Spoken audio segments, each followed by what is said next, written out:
Positive anything is better than negative nothing. Albert Hubbard. Welcome to the Guyana Dialogue. I'm your host, Shamisa Ali. Our topic tonight is the role and function of the new Ministry of Public Utilities and Aviation. The Guyana Dialogue is being sponsored by a coordinating council of Guyanese based in the US, the UK, Canada, the Caribbean, and Guyana. Funding support is by well known philanthropist Dave Narine from Dave West Indian Imports.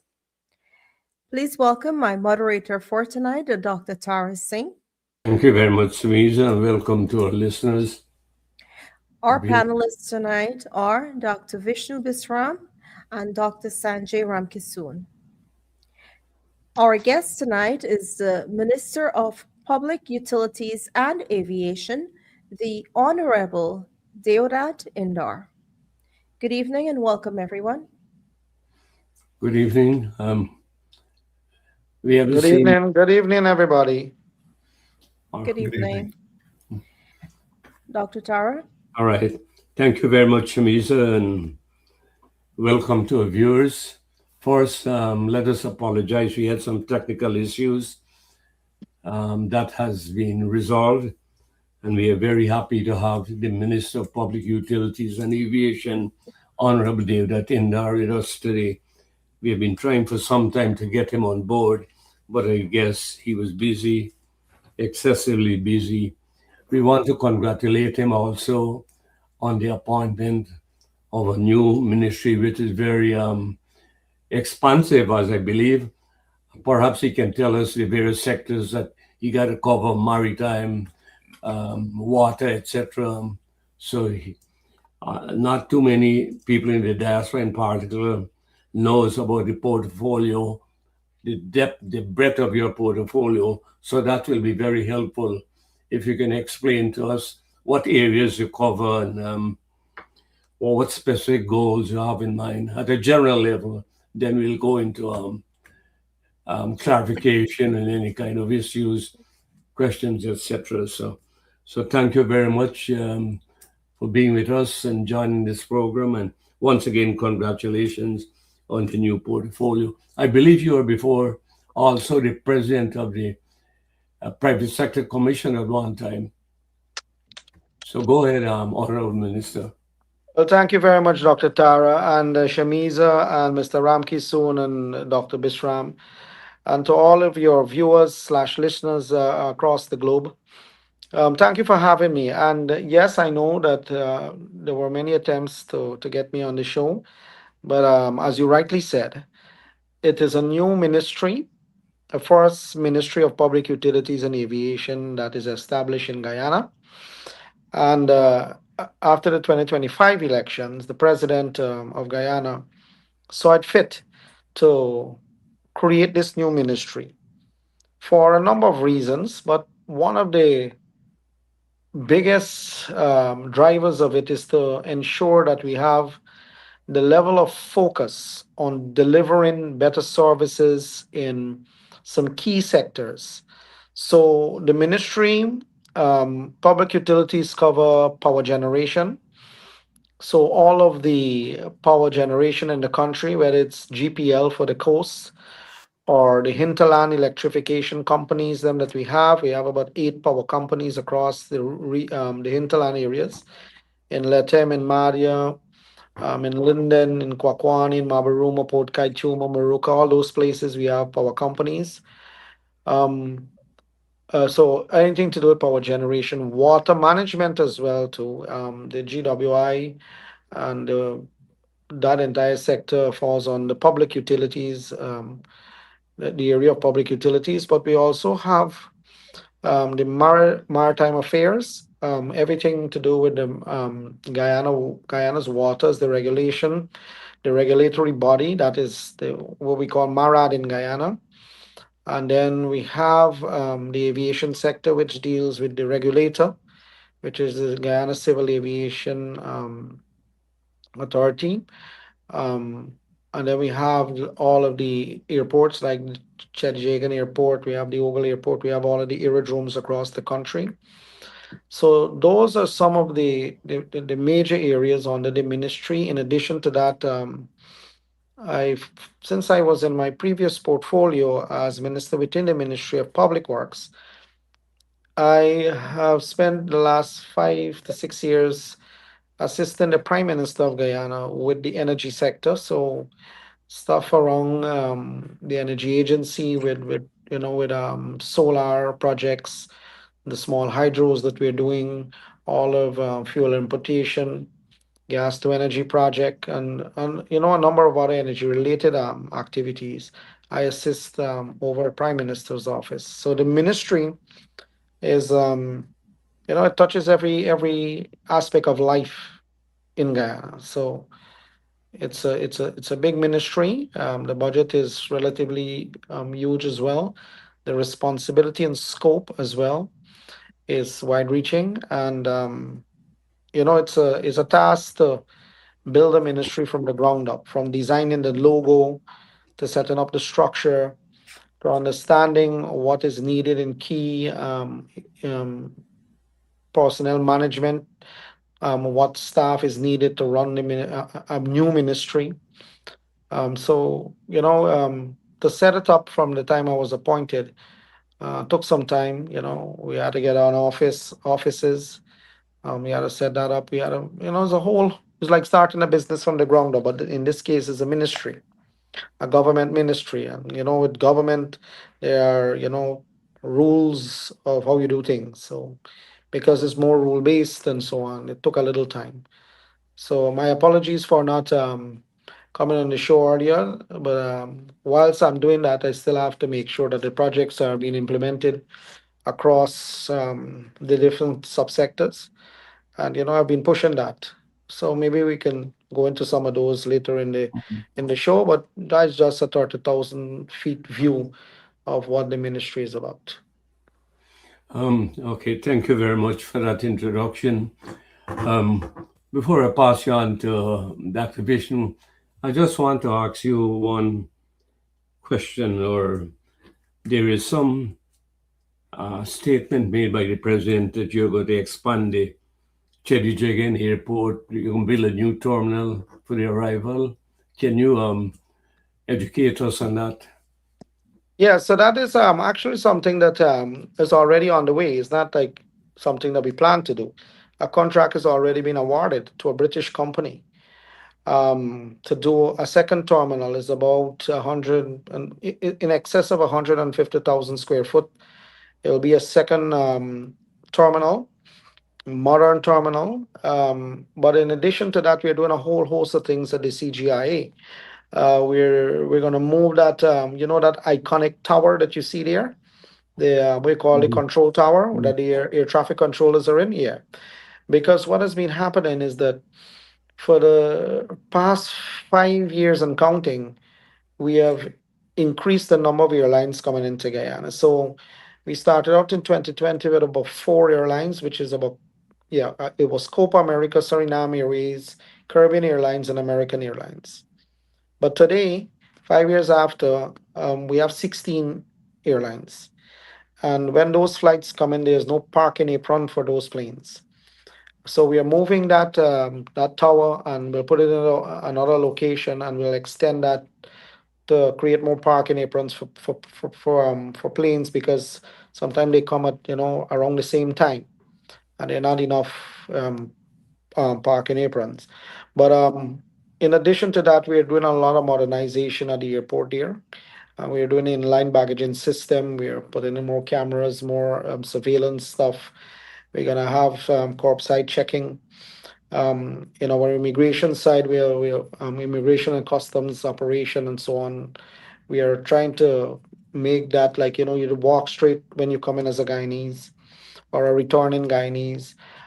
When you come in, you have facial recognition happening, so that it will tell the system that this person is a Guyanese. It will inform the system automatically to, your face will come up on a screen. So all you have to do is literally walk through. You just put your passport in and you go through the kiosk that we have put in there. We are trying to make it a little more smooth in terms of throughput. So those are some of the things that we are working on, and all of them are in the pipeline. Nothing is planned. The planning happened a while ago. This is the execution phase of those things that I just mentioned. And that's just that airport. Thank you very much. Dr. Vishnu? Yeah, one of the major problems in Guyana, and I'm sure Minister is familiar, is theft of electricity. Can you tell us how extensive this is and what is being done to address it?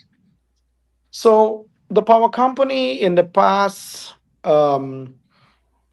their loss, what you call the loss factor, which is commercial loss combined with technical losses, were in the high 40s back in the day. There are a number of initiatives that were put forward and implemented in specific areas in the country where electricity theft was high. So there's two aspects of the loss. So we have worked to reduce that to now is around 24-25%, of which 13% is technical losses, meaning that it's line losses. As power move in long distances, using 6 to 9,000 volts, the voltage tend to drop, and you lose some of the your power in that process. But then you have about 12% of it as well is due to electricity theft. So we are dealing with both of them simultaneously, because what we've been doing in the last couple of years is building out back the transmission backbone of the country. We have some of the biggest companies in the world in Guyana right now doing that. We have Power China, and we have a company called Kalapataru. We have, among others, that are doing the backbone, and we are lifting the voltage from 69,000 volts to 230,000 volts. So you can transfer bulk power to all parts of the country and the coastline on the grid. With that, you'll cut down on the technical losses, or what you call the line losses. With respect to people stealing electricity, well, definitely, it requires more enforcement, but it also requires our people to, change that kind of attitude, rather to do the right thing. One of the things um, we do is we have what we call a loss reduction department in GPL, and they will go around and they will check to see who are stealing power, and and they will correct them. But there's an old principle: if there's no incentive to steal, then you wouldn't do it. So what we're going to do when we have the gas to energy plant at the end of this year going into next year, it will cut electricity by half. The tariff right now is around 23-24 cents US cents per kilowatt hour. If that is cut by half, by 50%, which is a promise we made to the country, then the incentive to go and pay somebody to, do some fancy stuff with the meter and have an illegal line into your business or your home or so, is the incentive is not there, because your bills will be very minimal. So although there's enforcement, we are trying to remove the incentive and the opportunity for electricity theft, in the process of delivering cheap electricity to the population. You mentioned the new power plant that's being constructed at Wales. You want to give us an update? Where do we stand on that? And So that power plant, the last update that I have, and I get the updates very often, and on a weekly basis we will get a report. It's about 72% complete. A lot of the procurement has been completed. The construction of the equipment in terms of the wastewater treatment plant, the tanks, the fuel tanks, the water treatment plant, the natural gas liquefaction plant. We have the transformers on the site. We also have all of the turbines in country. Some of the turbines are on site as well too. So what we have now is some of the component parts are on the way to Guyana, and we were assured by the contractor um, at a recent agreement that at the end of the year we should have force power coming out of the plant. So how the plant is structured, it uses gas as a feedstock.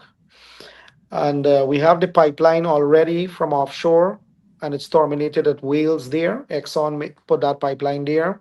So it's already there. All of the manifolds and everything are there, already set up for dispatch to the user. Once the natural gas facility comes on board and the power plant is hooked up and so on, and all electricals are in place, and that plant starts up, you will have power generating there using gas as the feedstock.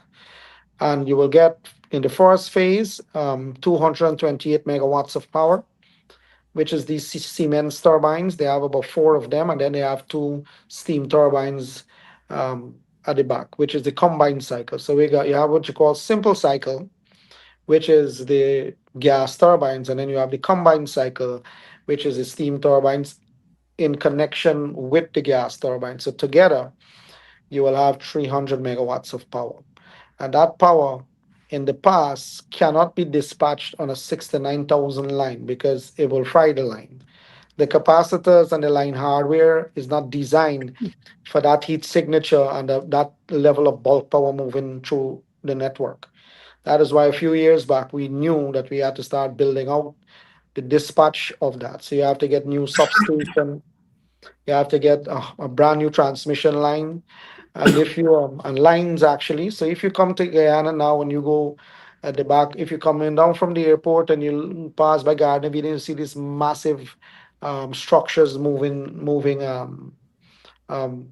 lines across from Wales over to into East Bank, and then you have from Wales into Vryden side in the backlands. If you fly over Guyana in the day, you'll see all of these major structures, these metal structures from the ground up. They're very high, but those are the kind of transmission to move the bulk power. And then you have to dispatch that power. So we are building a new control center to deal with smart, what you call SCADA system, smart monitoring of the grid. So we're putting a new brain on the grid to dispatch this power. So it's a massive project, have many moving parts. It requires significant amount of focus and energy to make sure that these projects, the needle is moved every week. So it's a project that is of national importance. And I believe once it comes on board and power is dispatched into the country and we cut the electricity by half, you'll have a catalyst for significant transformation in the country, whether it's manufacturing, retailing, cold storage. You'll have all of these sectors start to reven up more than we actually is doing now, because you'll have cheaper power. And remember, Vishnu, in the manufacturing sector, I came from a private sector background. I was a CFO for a manufacturing company for 18 years. Power costs represent between 30 to 50% of your manufacturing. Depends on which time of the year and the price of oil. But most of the big companies, they have their own generating capacity. And because of that, they have to buy diesel or HFO, which are the fuel that they use. And in a case like the current situation now, when prices are high, those companies suffer in a big way. It hit their bottom line, their production costs skyrocket because of the cost of producing energy. So this project is designed to do that. That is why the entire private sector is supporting the government in getting it executed as fast as we can, to get this power into the communities. All right. We'll take a break here and then we come to Dr. Sanjay. Shamiza? We'll be right back after these messages.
right, we're back, and now we ask Dr. Sanjay. By the way, Minister, I don't know if you know Dr. Sanjay. He's a cardiologist. He's a guy. If your heart is broken, he'll install a pacemaker. Um, but he loves Guyana so much. He follows the affairs. He travels to Guyana regularly, and he does a lot of charity work in Guyana as well.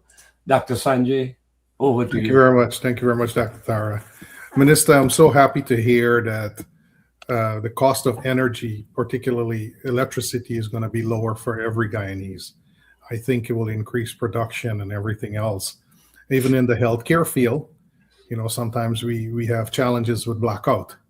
So I'm sure healthcare delivery will also be a greater success than what it is today. My question to you this evening, you spoke about Chedijagan International Airport, and congratulations to you on the new ministry. And also congratulations now that when I go to Thank Guyana, you. I can just scan my passport and walk through. It's a Thank you. huge blessing. Well, my question for you this evening, how can we get connecting flights from Chedijagan International all the way down to Skeldon? Because when I do my charity work, we got to drive down 12, 1 o'clock in the morning, 2, 3 hours, 4 hours in some cases, all the way down. Is there a way, or in a few years from now, are we going to have a flight from Chedijagan down to Skeldon or Rosal nationally?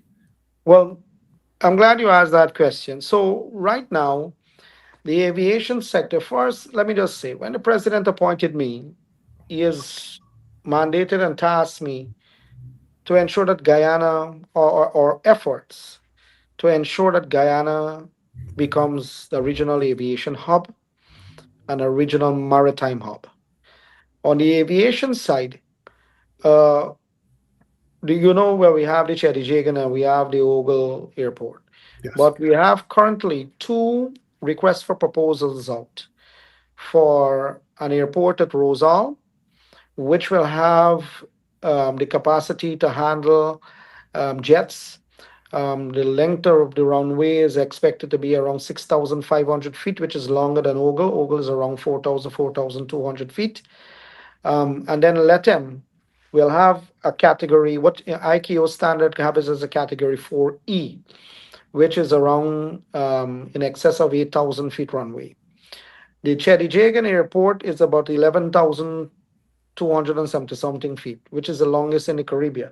So we are building one in LETEM for trade, tourism, and other commerce, and we're building one in Barbados too, because Barbados it have its own development path according to what we have put forward in our manifesto to make sure a second pipeline goes there. Similar things that we're doing at Wales, which is gas production, fertilizer production, cooking gas, propane and butane mix production, glass factory there.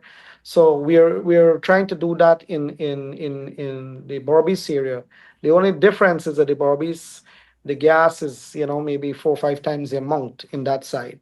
So then you have a new cricket stadium. Then you have all of these things that are going to happen is happening in Barbados. So you have to get people in and out quickly. So we are building an airport in Rosal. It's as I said, it's out to public tender right now, and we are building one in Letem. And again, a public tender is out for that too. In addition to the many airstrips across the hinterland that we have about 55 active airstrips. We have built about in excess of 10 to 12 of them in the last couple of years. We have put out a request for proposals to construct another 35 of them with using concrete and making it durable for another 100 years. So we're doing all of these things to make sure that we reduce costs for the operators. We have more access. We are expanding the country. We have diversification of the economy in the various regions, and so we are. It's something that we have planned, and we put it in our manifesto. We went to election, and it's actually out to tender. So we're gonna build that. In this term, we're gonna have to complete. We have to complete those two airports. We have to finish all of the airstrips, and we have to build a second terminal at CGIA. Thank you very much for that quick update. I got to tell you, you're doing a lot of work and you're running very fast. Thank you. Thank you. Just to follow up regarding Chedijagan International, do we have? I'm not certain what we have. This is why I'm asking. Do we have a disaster preparedness? I know we're building out a brand new terminal, and being Yes, a we do have that. For IKOs to grade the airport, you have to have those preparedness in place, which is response from medical standpoint, response from a fire standpoint, and other critical services is something that you have to have in place. If there's an unfortunate, Mhm. accident on the runway, and some excursion going on to the side and so on. So you do have to have every international airport must have those things to allow for international flights to operate in those airports. In the US, I saw they had one recently where there was an accident on an airstrip, and you had to get foaming trucks, you had to have fire trucks to get out the fires quickly before those things escalate. And for you to operate an airport and have the International Civil Aviation organization come and audit it and give it a good grade for the type of aircraft to land on that airport, you must have. Is a must have. It's not something that you should or you might or you have part of it. You have to have the full apparatus in place. Thank you. Thank you very much for that quick update. Mhm. All right, Minister, let's focus a little on potable drinking water. Thank Um, you. I don't know what percentage of the population of Guyana has potable drinking water at this point, but I guess it may be well over 70 or 80%. So, No, no, it's can you please? 95% and above. So the potable drinking water, we have about 95%, but like purified, like treated water on the coastline is about 80%. And in the next 2 years, we expect to bring that to 100%. In the last 5 years, we have had actually 12. We have refurbished or rehabilitated a number of plants, but we built 7 new water treatment plants. We built in on the East Coast, on the East Bank at Caledonia, in Region 1 in Region 2 in Andaneming. We built one in Perica. We built one in Wales. So we are building these plants all, and then we had some of the plants that we rehabilitated them to make sure that we have treated water. So on the coastline, so let's split it between the coastline and the hinterland. So on the coastline, we have a number of water treatment plants. Look in Bartica, we took for the first time, we took the stream that was running at the back there at 4 Mile, and we treat the water from the stream, the surface water, and we put in a treatment plant there built by Toshiba Water Systems, and the water is treated. It reach and exceeds the WHO standards. So we're doing more of that kind of treatment plant in Stewartville, in Region 3 here. We're going to do one of that. We're going to do one on the East Coast as well at the LBI, because those areas have massive population density growth because of new housing systems and new housing um, allocation in those areas. You need more production of water. So we have to put them at those strategic places and across the entire coastline where there are, more houses, more schemes going in. We have to have more production of water, and the water has to be treated too. So we have a plan. We've been working on that plan over the past 5 years. I have assumed the Ministry of Public Utilities, and GWI now reports to me. And we have a plan, and the plan is being executed as we speak. So as we speak, a lot of wells are being drilled all over the coastline, but at the same time, it's aquifer, right? So we got to make sure that we use both sources of water, aquifers as a source as well as the surface. So we continue to work at that. What we have, just like how we are rich in oil and rich in bauxite and rich in gold and rich in water and lumber, we're also rich in iron content on the coastline in the water too. And the iron, to get out the iron from the from the water, you have to pass it through this treatment plant. So sometimes you get, somebody, the pipe, the pipe, they open it and they see this red stuff coming out. So what we have to do in Guyana is something called a lot of flushing of the plant, the filters of the plant, to make sure that the extraction of the iron from the water is done before it reaches the consumer end. So it's we have about $22 billion this year in the GWI capital budget to look at all aspects of providing water, and that's on the coastline. On the hinterland side, we are right up to the top, close to 100%. We have a number of other areas that we are now drilling wells in the hinterland.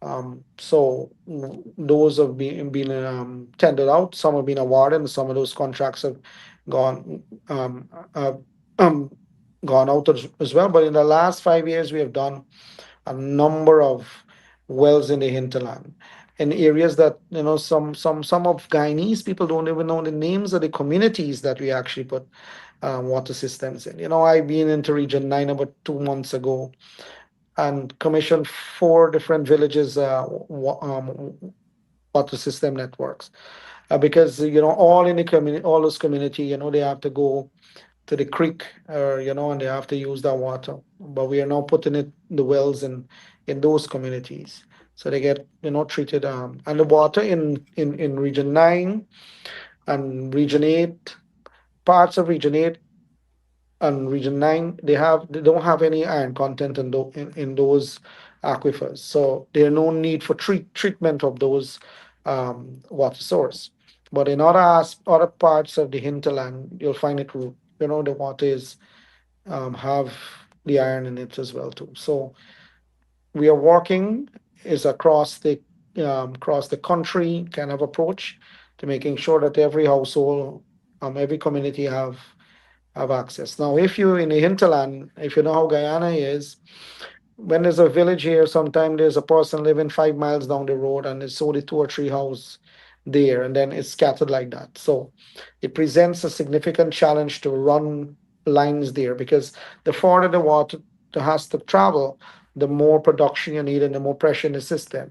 So if it has to go distance and distance and this, it drops the pressure for the entire network. So sometimes you have to make that judicious decision to say, well, we're going to do it for the community, and then we're going to find a way to move it out to the satellites in the hinterland. But we continue to work on it ferociously. We have a good team at GWI, some good managers there. The hinterland director is a very aggressive young man, and the team there, I met with them as well too, the entire team. They're an aggressive bunch, so they know what they're doing to get water to all of the communities. Up to today, we had an objection for Quito. Quito is on the border of Guyana and Venezuela there. It's still in region, is the border is like really far. That's Quito, and then we have place in Gons, which is the bottom of the map, place called Conishan. Then we have Karasabai, Wichibai, all of these places, like the names I'm calling, are places where, water systems have been put in place, right? So we continue to push, and but the same thing that troubles GPL with wastage, the same thing troubles GWI with leakages and wastage too, because their loss factor on water produced is much higher. It's close to 60%. So it's something that we have to make sure that we don't leave the tap running or the pipe outside running, or if an excavator breaks something, somebody's doing construction and they break mainly one of the main transmission pipe, the water flows out and they don't report it, nobody knows, you can't go and fix it. But at the end of the day, you have to produce that water, right? And if it's wasted, it's not a good thing for the company and for the government. Is there any plan to set up a water treatment plant by the Hope Canal on the East Coast? Actually, that's under construction right now. It's already there, right there, as you say, at Hope Okay, on East thank you. Coast. Yeah. Dr. Vishnu? Yeah, yes, you did mention water theft. I am familiar with that. As soon as it's turned off, somebody comes and turn it back on illegally. It's very challenging, as it is also with electricity. I didn't realize it is so high. But you have dealt, very extensively with air travel and energy and water. If I could just refocus back on the energy, we have been focusing only on diesel, and then now you started to talk about gas. What's being done about solar and wind? I don't think we have. Are we going towards hydro as well? So, yeah, so let me just give you a quick synopsis for those who have never got a chance to hear from others as well on the sector. So, we traditionally use heavy fuel oil, which is HFO. In the current year budget, a GPL, which the government subsidized GPL about 25.8 billion Guyanese dollars. The fuel bill for GPL, the government is subsidizing that element, but the total bill for the power company to generate enough electricity to run and to provide power to everybody, it's going to be around 44.5 billion Guyanese dollars. Let's call that 230 million US in fuel alone. So our government, we have not increased the rates, so we subsidize the cost of the fuel because it's, anything over 75 US per barrel landed in Guyana. Anything above that per barrel, GPL cannot survive in that environment. They have to be subsidized, and the government of Guyana has been doing so. Just because we do not want the rates to be increased and put cost of living higher for Guyanese and cost of production for Guyanese businesses. That being said, we have now, as I said, with the gas to energy project that we have embarked in the last government and which continues under the current administration, is designed to use a different feedstock, which is the gas, which is relatively zero, right? So we'll produce power cheaper, so we can sell the power cheaper, and we can charge customer. That's why we say we can reduce the current tariff by half. In the energy mix, we also have some mini hydros that we have set up in the outskirts. So, like in Kumu and Mokomoko, we have two mini hydros there, about 2.2 megawatts of power. And that feeds into those communities and into Letem area. So the Letem also have a 1 megawatt solar farm. So between solar and the hydro and the power company, that mix generates power for that entire community. We also have, I just mentioned the community of Kato. We have built a mini hydro there as well too in the Chiang River, and that mini hydro supply about 45 community buildings in Kato. It's a health center and every other thing, schools and so on. Then on the solar front, we have in the past 5 years put in over 36,000 home systems in the hinterland and riverine community where there's no grid because of how people live in arrangements are and how they're scattered across the riverine and hinterland community. But what we have done too, we have done countless amount of mini grids. So like if there's a main population area, we put in a mini solar grid to power government buildings and common services like health centers and so on. But we have taken it a little further using the GRIF funds, which is the LCDS funds, the Low Carbon Development Strategy funds, from since President Jagdeo was in office. He has negotiated that with the Norwegian. We had some money, about 85 million US in the IDB, and in the last government, we went out on the process of putting grid tie into the grid. So we have solar grid tie into the grid. We have 8 megawatts, solar farm in region 2 in the Essequibo Coast.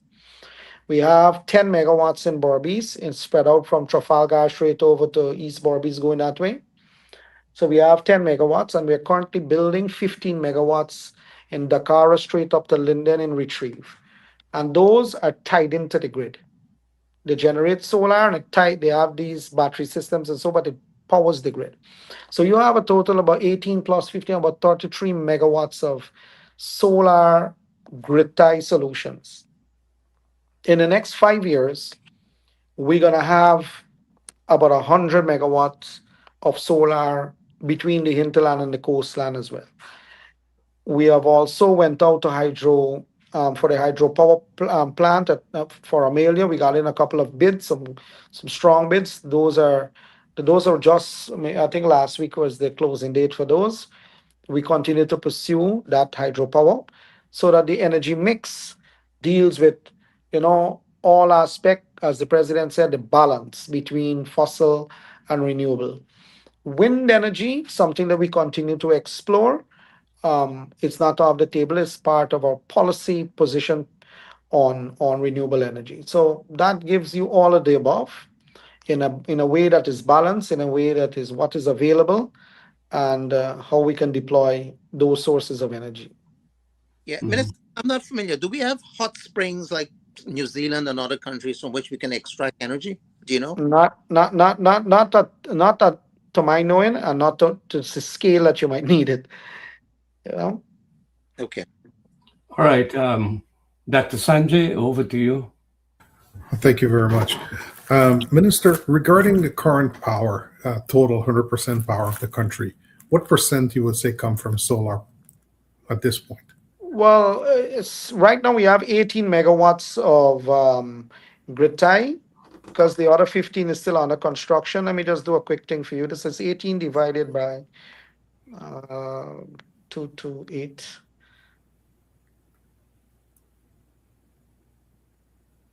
So it's around 8. 7.8%. And if, I mean, another, by 2027, January, the other 15 will go in. So it's 33 divided by 228. It's going to be around 15% in That's another pretty. year. Yeah. That's pretty good because when you guys came in government, there was no such thing, right? No, no, no, no. We started it because what happened is that the money for the LCDS fund was parked in the IDB, and the previous government did anything with it. It was there. We left it there when we lost in 2015, came back in 2020, and it was still there. It is at that time that uh, President Ali and Vice President Jagdeo and Prime Minister, they decided that let's go do these solar projects, and we apportion how many megawatts per different area based on the demand profile, and that is how we put 8 in region 2, 10 in region 6, and 15 in region in Linden area, from Dakar straight up. And then we will be doing more. But as you rightly said, we didn't have that. The 6,000 home systems, we didn't have that. The two mini hydro at Como and Mokomoko was under our government. The one at Kato was already there, but it was limping along. It took us very, very, very, very much of hard, painstaking work to get that Kato one finished, I must tell you. And some Guyanese folks, led by some of our people, they end up putting something called a force account because the contractor could not have finished it. So we end up putting into a force account kind of operation and got it finished. Because the Cheong River, it's a very active river, and you have to build something called a spillway. And every time they build it, the river washes it away. So you have to come up with some very innovative ways to building that. I was happy and very proud to go with the IDB and Prime Minister and others to commission that hydro power plant for that community. So it's safe to say that in another 4 years, maybe 50% of our energy can be solar. Well, solar, you got to understand solar. I don't think it will reach that level, but solar, you got to understand it's not farm power. When you have a grid, and I see a lot of people write about these things, but you got to understand, if a little cloud cover happens, you go run into the battery system. Battery can only last you 2.5 hour max.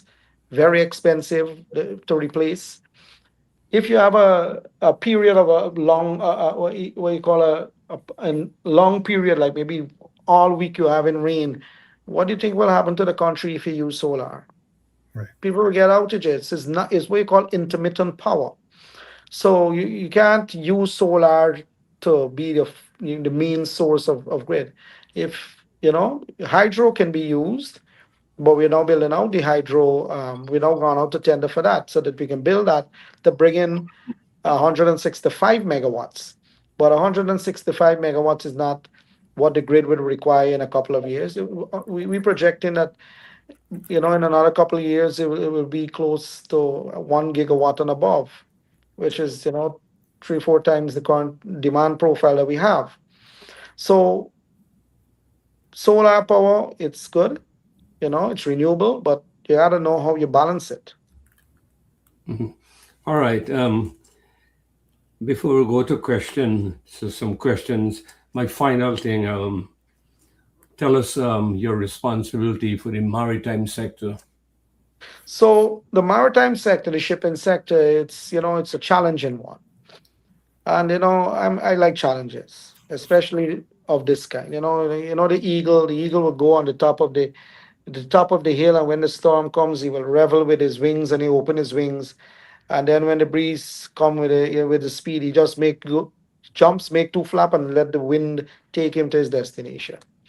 So the eagle revels at challenges and storms, and I try to take some of the traits from that. So the maritime sector is not just Guyana. The maritime sector is a connected economy. Right now, if there's a choke in any one of the supply chain, the world feels it. You have right now a choke in the Hormuz Strait, the world feels it. If you have a choke in the Panama Canal, the world feels it. If you have a choke in different spots of the world, you have problems. If you have conflict zones, you have problems with shipping because a lot of our stuff come from all over the place. We have stuff coming from North America, Central America, some from the Caribbean, a lot from Asia and in the Middle East, and a lot of our stuff come out of Rotterdam because that is how the shipping lines operate. Those are some of the hubs that they use. So shipping is a big thing. We have to con- consistently have surveillance on what's happening, cost profile for the products that are coming in here, because if you don't watch it, it's your cost of living will spike quickly because of shipping rates.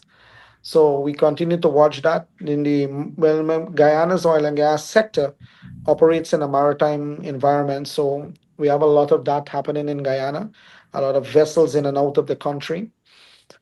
We saw around 3 times the amount of volume of imports as we did in 2020.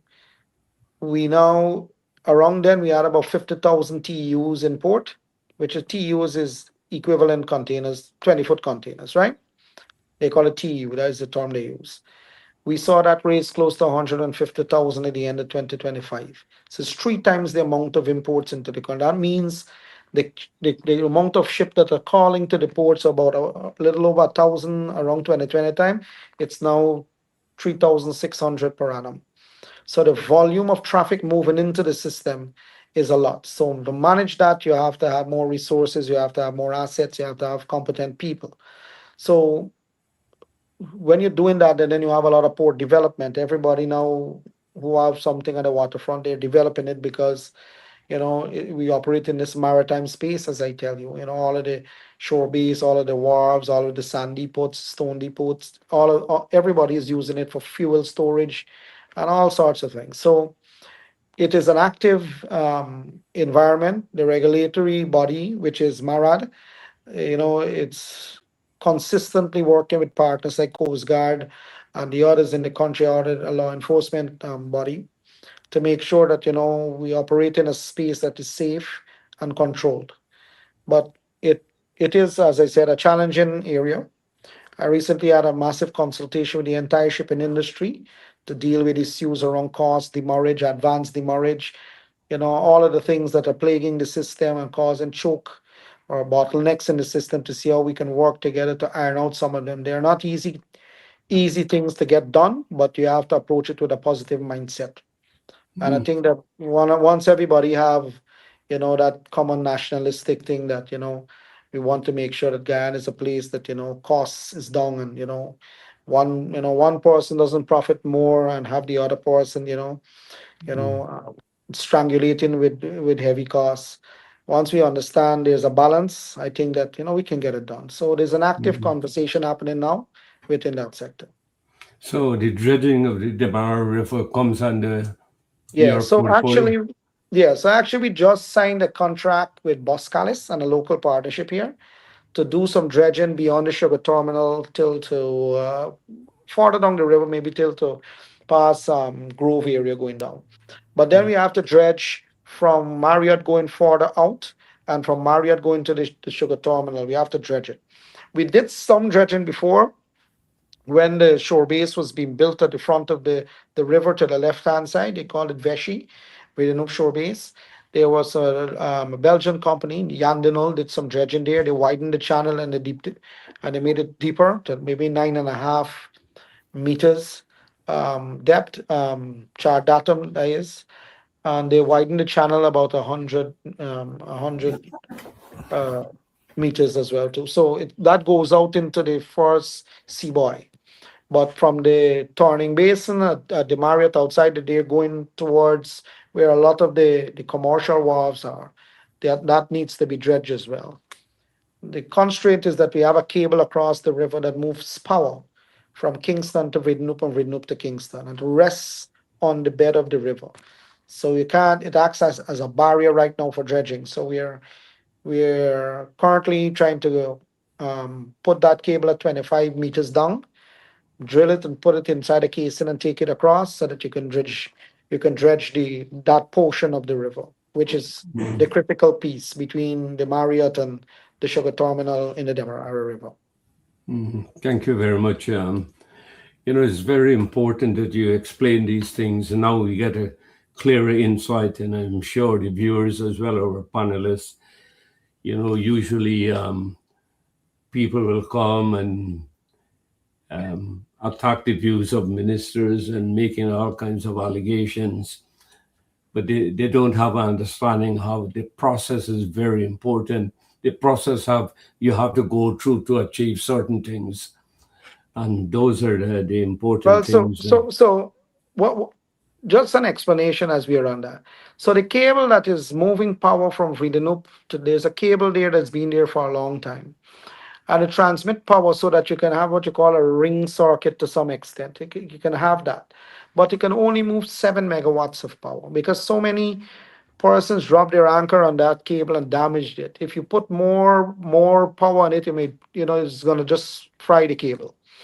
So it only transfers some amount of power when you need it on both sides of the grid. You can't, if you take it out, the frequency on the grid will be unstable. So we can't just take it out. We have to decommission it and put another one there so that you can have power moving in a ring. Say if you have a disruption at one point, the power is directed to the other one. If you have a disruption here, it directs into the other one. So those are the kind of things that never was in existence that we are building now. Because what we have more is like what we call a linear grid. So that is why we can't dredge. Parts can say, well, just take out the cable, but you can't just take it out. That is why we were never able to dredge that, and that cable acts as a barrier. If you go and lift it up or something, it might break and damage and cause further damage.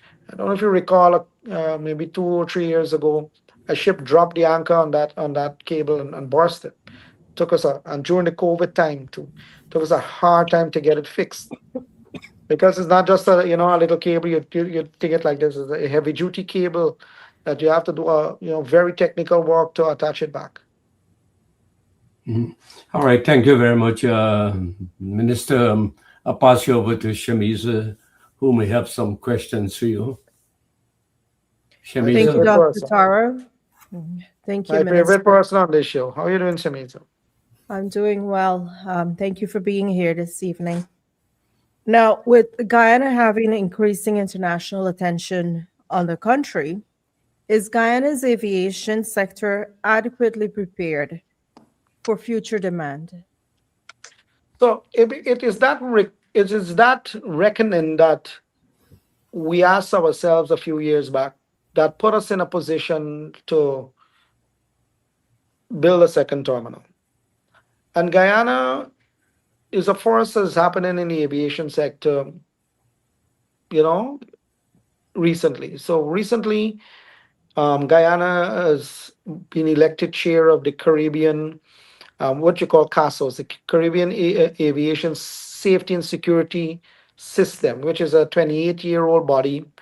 And they had a 28th meeting, and Guyana was elected the chair of that for the first time in our history. In September 29th and 30th of this year, we will be hosting a global event, an aviation safety event, where the 193 countries that are part of the International Civil Aviation Organization, which is a UN organization, everyone will come to Guyana for that event. We have never hosted these kind of global events before. Um, right now, we are seeing increased traffic. That is why we have more airlines. We have 16 now, as I said earlier. So we're having, more capacity to handle the kind of traffic in and out. As the oil and gas continue, as the oil and gas sector continue, that's not me. Yes, Go as the ahead. oil and yes, as the oil and gas sector continue to expand, production continue to grow, more FPSOs, more supply vessels, more rigs, you'll have more passing through. A lot of the people that come to Guyana and go out in a 28-day back to back that works offshore, um, it drives up the amount of traffic in the country. Then you have the investment environment that is very good and is attractive because where we are economically and how fast we've been growing, you have a lot of people coming to look for business. They look for business part and looking for opportunities, looking for jobs and things like this. You have a lot of people back and forth. So we have been managing that, but we foresee that it will continue to increase because we have seen every metric increase in terms of cargo, passengers, routes, airlines. Every metric is on the upward trend, and it will continue to do so. So we have to increase the capacity at the main airport to deal with the increased traffic. And follow up to that in regards to affordability, making it easier for people to go back home, especially here in the diaspora. Are there any plans for future airlines and better pricing and all that when it comes to So, traveling? so that's so.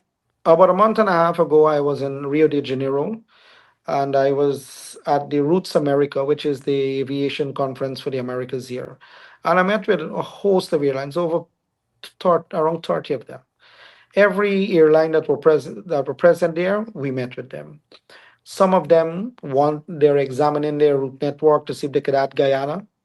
Some of them from the existing routes want to come onto the route. They have new airlines that want to fly from Canada to Guyana, from Miami, all over the place, from Brazil, from some of the Caribbean islands that were there before when Liat was operating, want to reestablish back.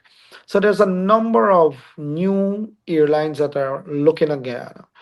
But at the same time, the growth in traffic have to be commensurate because if you have a plane coming with a load factor of 40%, it's only a matter of time they're gonna stop flying the route. So you have to be careful of balkanization of a route too when you have too many airlines flying the same route and all of them moving at subpar load factor. So it's a business at the end of the day for the airlines. So you have to look at that when you're dealing with making sure that the airlines are sustainable.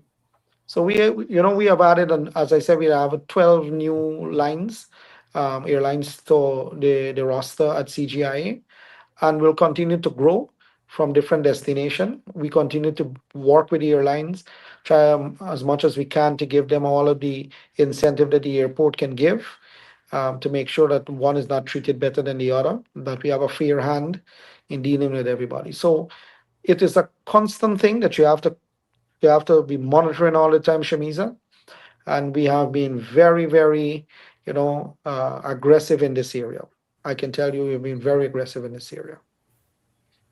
So to summarize, there are hope coming for some of us that are planning to visit more often. Yeah, well, you have JetBlue, you have American, you have Caribbean Airlines. So you have three of the big ones that are moving there. The others are if others are willing to come, we will welcome them. But you also have to understand the economics of the industry too. When prices are high, aviation jet fuel prices has gone up recently because of the war. During that time, you find very few airlines adding routes because fuel cost is one of the biggest for them, right? So is something timing is another factor when it comes to airlines adding routes. Well, thank you so much, Minister. You definitely, gave us a lot of information. I know it's brand new to your ministry. We thank you for the good job that you've done in the previous ministry, and we welcome you and congratulate you on this new ministry. And we look forward to everything your ministry will do for the country and for everyone. I want to thank our panel for being here this evening. But before we go tonight, Minister, we'll ask you for your closing remarks. Well, just want to thank you all, Vishnu and the rest of the team, Dr. Tara, and everybody else on the panel here for the questions that you have asked. I mean, they're pointed and general as well, but it give us an opportunity to share with folks in the diaspora and folks who are interested in Guyana's development. We we don't work in isolation. We work as a team, as a whole, to look at the whole picture as much as we can at a policy level, so that when the policy is drafted, it is designed to bring benefits to Guyanese, and the hard work that is required to get it done and the complex nature of these sectors that we have operating in Guyana that is driving the economic transformation. So I just want to thank you, and I want to thank all your viewers for coming on and listening, and those who are interested in Guyana's development, to know that it is in good hands on the President here, Fanali, and his cabinet. Thank you. Thank you. Thank you, Minister. Thank you to our entire panel and to all of our viewers. Thank you so much for taking the time to be here this evening. Until next time, I am your host, Shamisa Ali, and this is the Guyana Dialogue. Good evening, Thank you. everyone. Thank you, Minister, for